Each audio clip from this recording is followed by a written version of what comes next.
Good evening and welcome back to Prime of Midlife.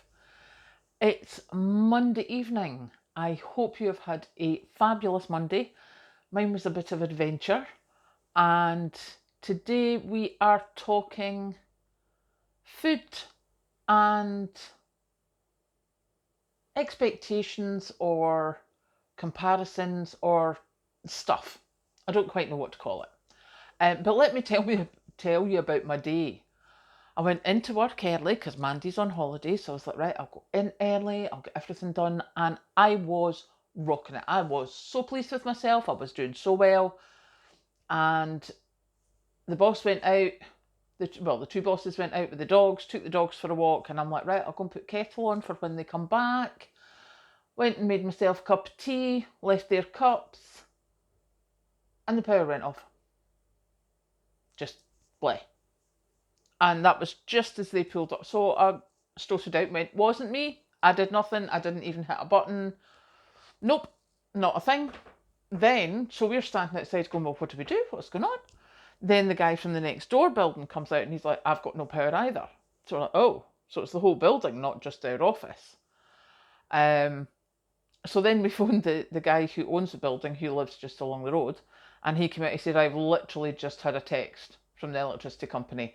There's been an emergency power cut or an emergency failure. Now, funnily enough, across the little river that I video sometimes, they've chopped down all the trees and there's a lot of building work there. Now, they don't have planning permission as yet.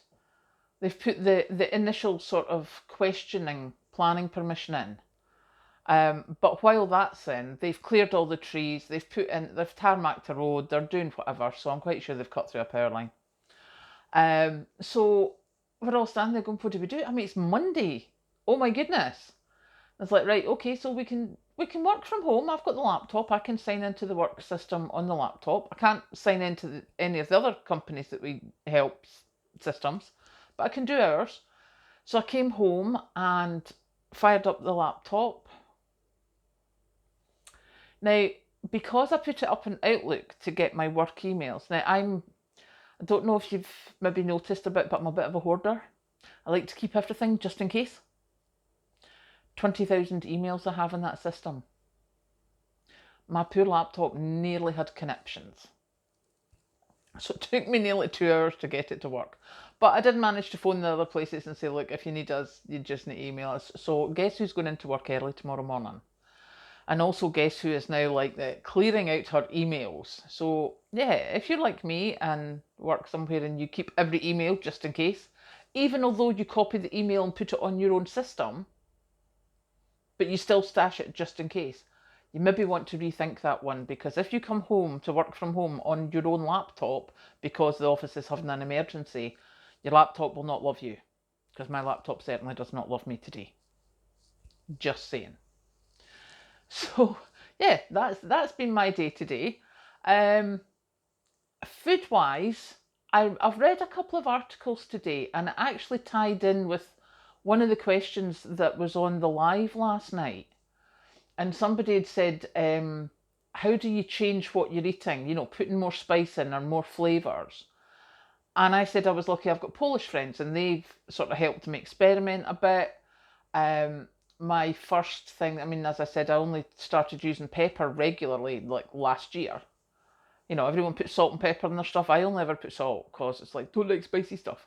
A little bit of pepper to add a bit of flavour is not a spicy stuff. It's you that's putting it in. You do not have to make it very peppery. And it does add that little bit of thing. The other easy things that I found were things like paprika, cinnamon, paprika in the savoury, cinnamon in the sweet, things like that. And just add a little bit here and there, and then you start putting in herbs as well.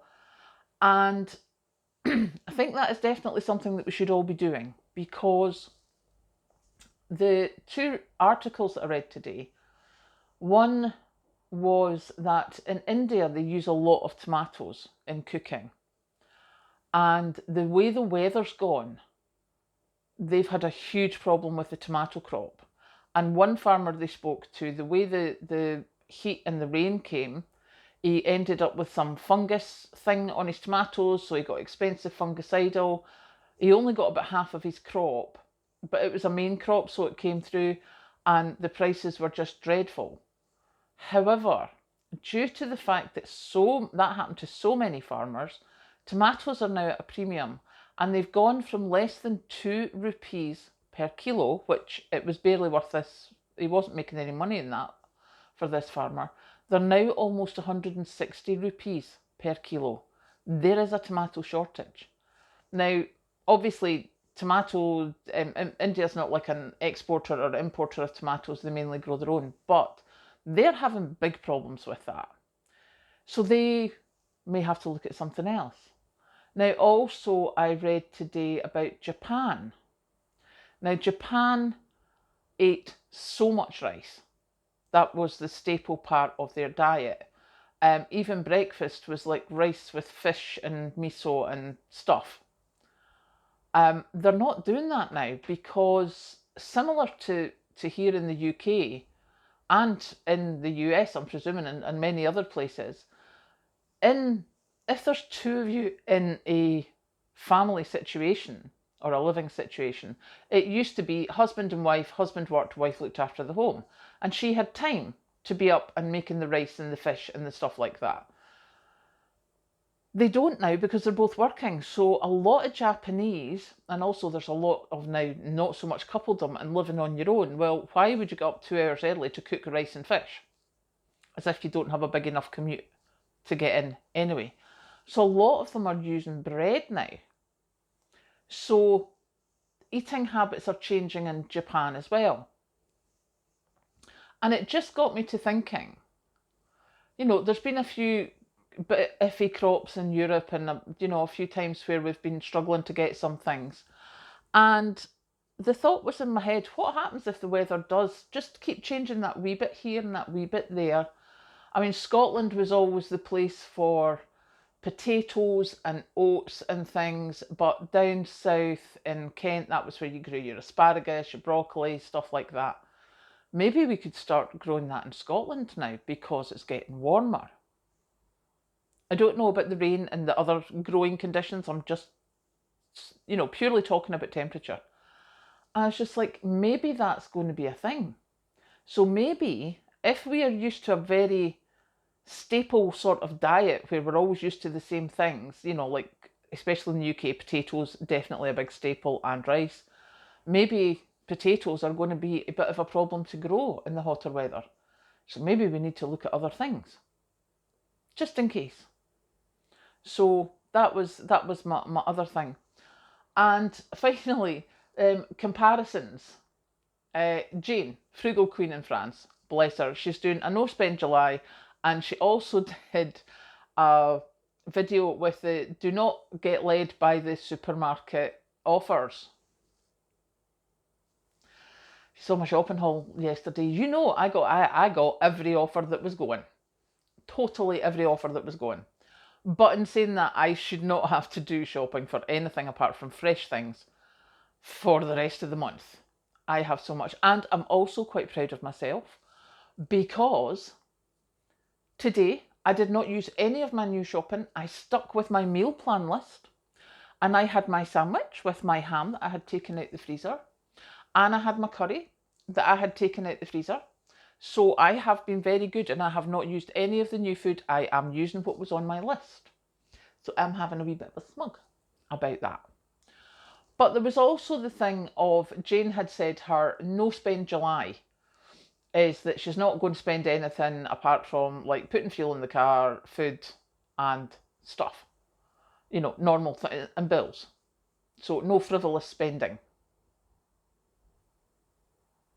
I'm like that most months.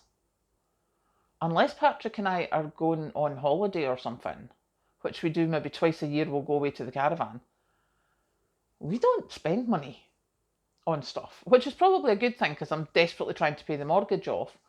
But yeah, we don't have, I mean, as I've said before, I don't do like house decor, I don't do house redecorations. I started looking at our ceiling going, yeah, that badly needs done. I've still got strip lights. My partner's an electrician and I still have strip lights in the kitchen because I don't care. Granted, when I want to sell this place, we may have to do a complete blitz.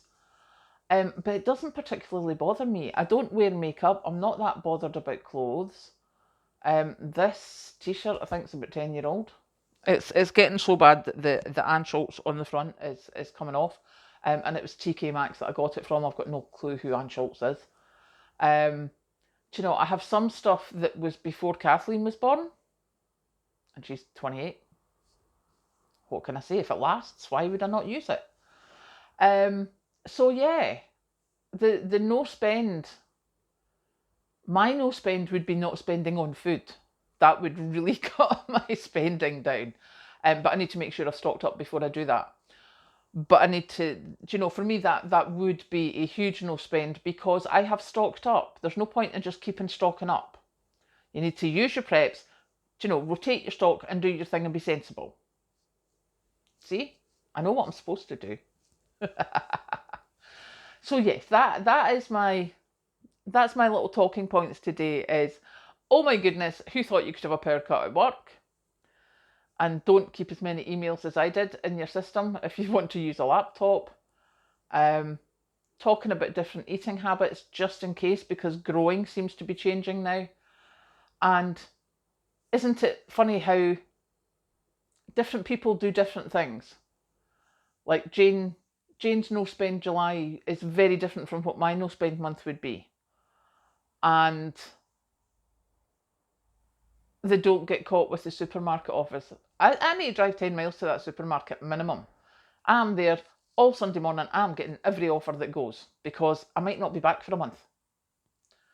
You know, if you're passing the supermarket every night on your way home and you can pick up the yellow stickers, then that's great. I don't do that. I don't have that luxury. I have to drive, which costs me petrol. So I expect to be getting every offer I can. And funnily enough, I think I'm going to be at Farm Foods a lot more often now. All right, I am going to go make myself a cup of tea and relax and get this uploaded. So I will catch you later.